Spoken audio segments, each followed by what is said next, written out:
Yeah, I won. Welcome to chess, ladies and gentlemen. All right, cool. So this is gonna be my last video of the day. I'm gonna see what tomorrow's looking like. As you guys know, there's been a bunch of draws and like a bunch of the different rounds. You know, a lot of players have just been kind of agreeing, you know, just playing like the king, E1, E2, you know, the bond cloud stuff. There's been a lot of that going on, like, you know, just different types of draws. So that's why I ended up doing an alternate game, because I thought that the Carlsen Duda game was pretty interesting. So this game was actually pretty interesting as well. So I went ahead and grabbed that. This is coming out of, I believe, round 13, if I'm not mistaken. And it is Wesley versus Johan-Sebastian Christiansen. I studied music in college, so when I heard Johan-Sebastian, I was like, wait a minute, Bach? For all of you music lovers, you know, that know like really, really old, you know, Baroque music, you know, he's my favorite composer of the, you know, the 1700s. Anyway, for all my people from the Philippines, magandang umaga, maayong buntag, higala, or kaibigan. Yeah, it's gonna take me a while to get that because I've been saying kaibigan forever. Kaibigan. You know, hopefully I said it a little bit better to my guy AB. You know, hopefully I said that right for you, bro. And kumusta na to you guys. Let me see, Kaibigan. Yeah, okay, Kaibigan. Okay, all right. I'm gonna get that. I'm gonna get it down. Give me some time. I got you. All right, cool. So if you guys are ready to go, let's go ahead and take a look, see what we have for this game. All right, so we got D4, knight to F6. So we have an Indian game. And already, as of move 2, it gets kind of crazy. So get ready. We have bishop to F4. So we're looking like we're gonna be going into a London situation. Knight to H5. Bishop back to C1. Knight back to F6. Bishop back to F4. Knight back to H5. Bishop back to C1. You're like, man, hold on, dog. Is it about to be a draw again? No, it's not. D5. Yes, no draws. It's actually a very long game, so I'm going to try to get through it. We have E4. You know, of course, this discovers an attack on the knight. So we have to deal with that. So we see G6. Pawn takes D5. Queen takes D5. Knight to C3. So we getting interesting. You know, we branching off from the draws. So we see queen to D6. Knight to B5. Queen comes to D8. Knight comes to F3. And as crazy as it sounds, I know we are not in a novelty yet. You're thinking, wait a minute, we just had a whole bunch of back and forth. We did, but we are not in the novelty yet. Bishop comes to G7. We have bishop to E2. Castles, castles. We have C6. Now we have a novelty. This is the novelty of the game. It's crazy that we made it to move 12, and this is the novelty because, you know, we made it to some 4 and 5 move games, and I've announced the novelty. So it's kind of crazy that we just now saw the novelty. Best possible move is knight back to C3, but why not throw knight to A3 in the mix? You know, why not? We got queen to C7. Rook comes to E1. Rook comes to D8. C3, you know, we got to try to, you know, protect that a little bit because, you know, we might have C5 or E5 coming. And this ping can be pretty annoying. So we see knight to D7. Bishop comes to G5. Knight to F8. Bishop to C4.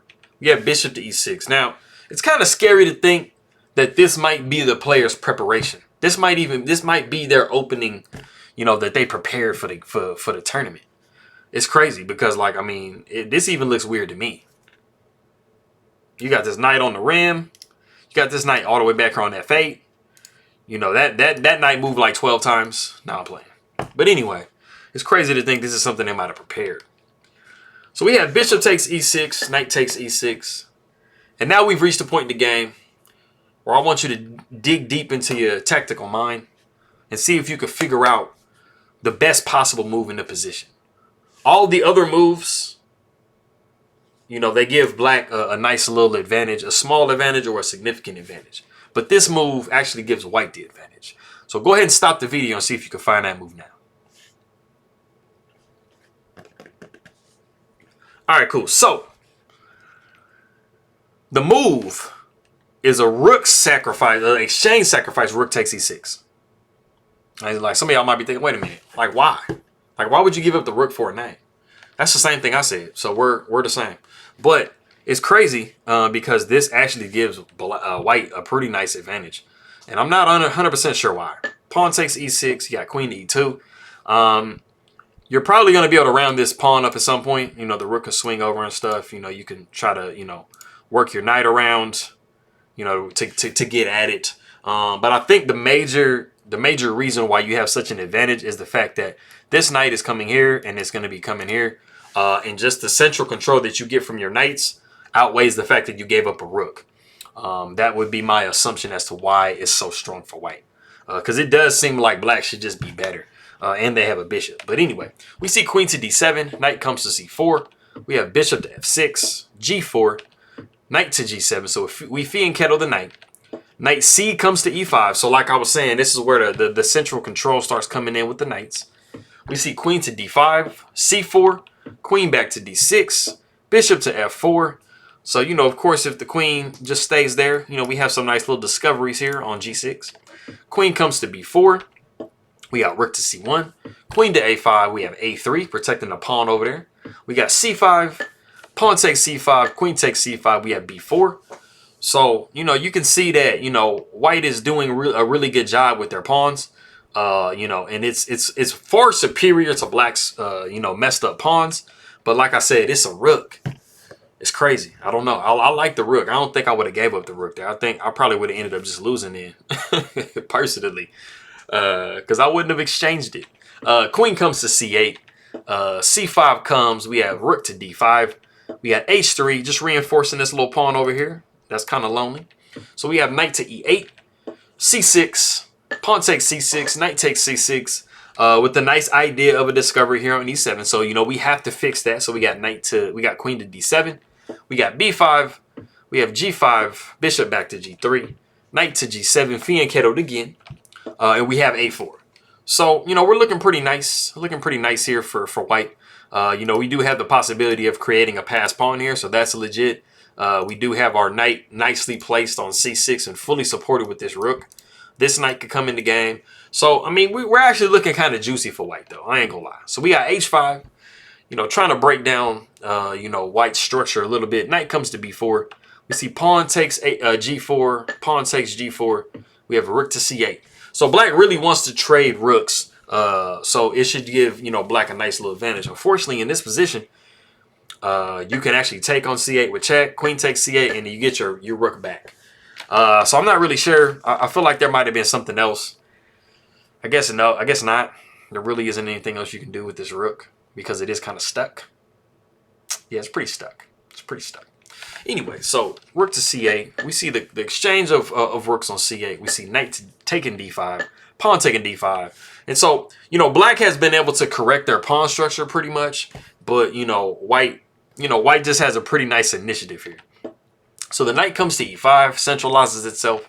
We see queen to c1, king to g2, queen to a1. And we're not worrying about that pawn because we're gonna get check thrown in. So the queen takes on a4. We see queen taking d5 with check. King goes to h7, and I think this is so trying to get a little bit of time. So he goes queen to d3, king back to g8, queen to d5, king to h7, and I think he gains a little bit of time and stuff. So we see f3. The queen comes to c2. We have bishop back to f2, blocking. Queen to b2, knight to c4. We got queen to a2, pinning this knight to this queen. Kind of. Not really, because we have knight b6, and then the queens can be exchanged if you want to. I don't think it's beneficial for black to do so, because you do have too many threats. If we were to trade here, you got the knight taken here. This bishop is kind of an issue with that, and also this pawn is under fire. So we see the queen coming to c2. The knight comes to d7. Queen comes to c7. We got queen to c6 because Wesley so really wants to trade. Of course, in this position, the material is equal, but a trade does not benefit because, you know, of course, if you trade, you have a completely passed pawn that cannot be stopped.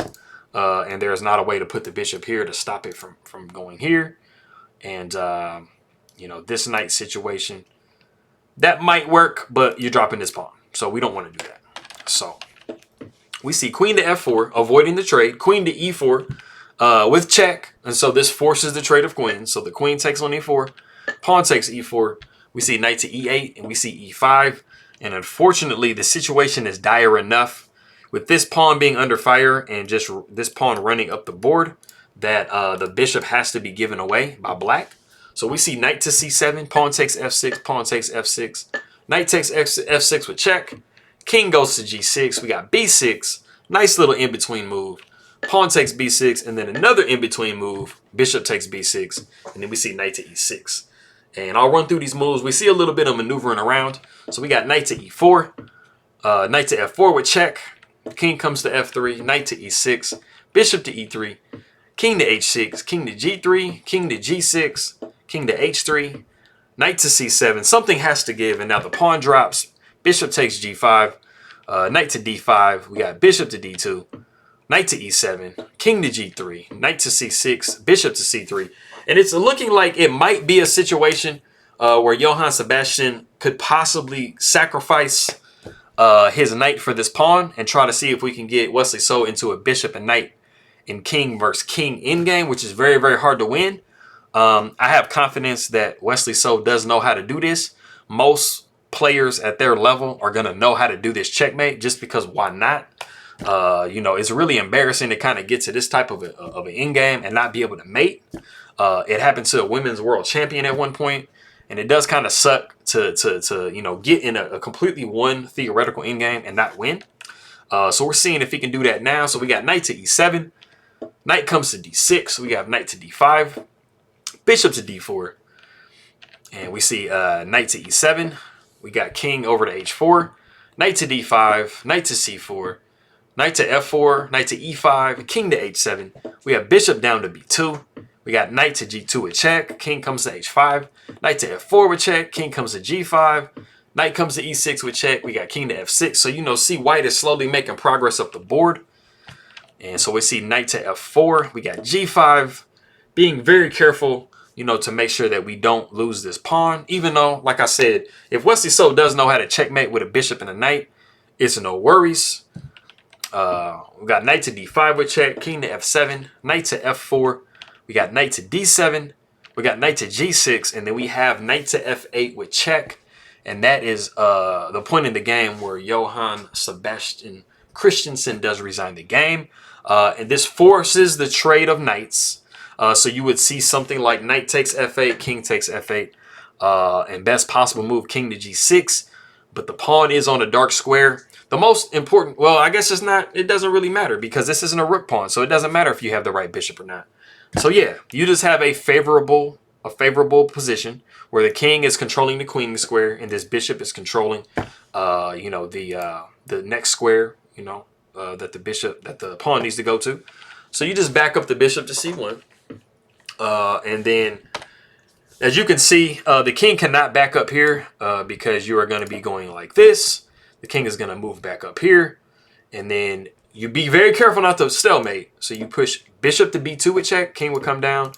You got check here, king comes down. You just push the pawn to victory, and you know, do one of these here.